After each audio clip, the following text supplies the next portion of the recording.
السلام عليكم ورحمة الله وبركاته. تعالي بقى نعمل عشوة ملوكي وحلوة وكتيرة من المكونات اللي انت شايفاها قدامك ديت. اكلات بسيطة خالص بنحتاجها في اخر الشهر زي كده، او لما نكون مثلا مش عارفين نعشي الولاد ايه. تعالي نشوف هنعملهم ازاي. البصلاية الصغيرة اللي انا عندك دي او اللي هي المتوسطة هنفرمها في الكبة، بس فرم خشن. يعني تخليها عبارة عن قطعة كده، تديها كام ضربة كده، قيمة 3 4 مرات، وخلاص على كده هي ايه بقت مفرومة خشن. تمام. بعد كده برضو هقشر البطاطس واعملها بنفس الطريقة في الكبة. هقطعها وبعدين اعملها في الكبة تبقى برضو مفرومة فرم خشن، او ممكن تعمليها بالمبشرة لو تحبي، بس بحيث ما تبقاش ان هي ايه مفرومة قوي. تمام. ادي الكبة بتاعتنا هي، وتعالي هقولك بقى هنوصل لايه. انا خلاص فرمتها اهوت الفرم اللي انا عاوزاه، كام ضربة كده. اهمت البصل والبطاطس بتوعي، بطاطسيتين وبصلاية واحدة. هربطهم مع بعض بقى بمعلقتين نشا، والتوابل بتاعتي بسيطة خالص، ملح وفلفل وكمون وشوية شطة. بضاية واحدة بس هي اللي هربط بيها برضو، وكمان فيها كده غذا، يعني في نفس الوقت عشوة اقتصادية او غدوة كمان ما يجراش حاجة.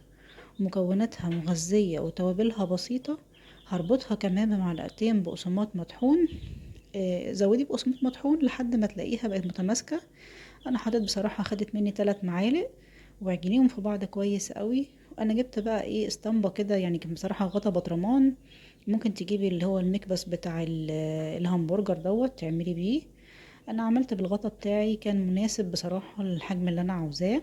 حطيت كيس الاول، وبعد كده بحط من الخلطة بتاعتي الحلوة ديت اللي مش مكلفة حاجة خالص، وبعدين خدت معلقتين 3 زيت كده في الطاسة. يعني كمان مش هتاخد زيت كتير، غير بقى لما اقعد احمر البطاطس. وهبتدي ان انا احط فيها الهمبرجر بتاعي بقى دوت. الهمبرجر بتاع البطاطس دوت التحفة دوت، اللي طعمه جميل وفي نفس الوقت ما كلفنيش حاجة وموقفنيش في المطبخ. ويعني عايزة اقولك ان الاولاد انبهروا بيه خالص، طعم البصل مع البطاطس مقلية في شوية زيت صغيرة، يعني صحي. والبضاية اللي عملت برضو قيمة غذائية عالية. تعالي نشوف بقى الحلويات الحلوة دي بعد ما قليناها. انا روقتها بقى، جبت عيش بقى كايزر، رحت حطيت بقى كاتشب ومايونيز، حطي اي صوص تحبيه، ممكن تومية حراقة. ادي بقى بعد ما اتقلت همبرجر ده ولا مش همبرجر.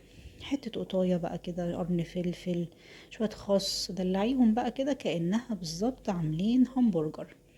منظر الاكل لوحده هيفتح نفس الولاد جدا، وهيتفاجئوا قوي بالطعم الحلو خالص اللي ما كلفناش حاجة.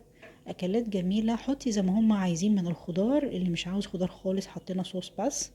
جيبي بقى اي صوص تحبيه، هم بيفضلوا ايه حاجات. الله، بصي بقى طريقة تقديمك برضو للاكل للولاد هيخلوهم يتعشوا ويتفتح نفسهم كده على الاكل، ومش هيغلبوكي خالص. الف هنا وشفا.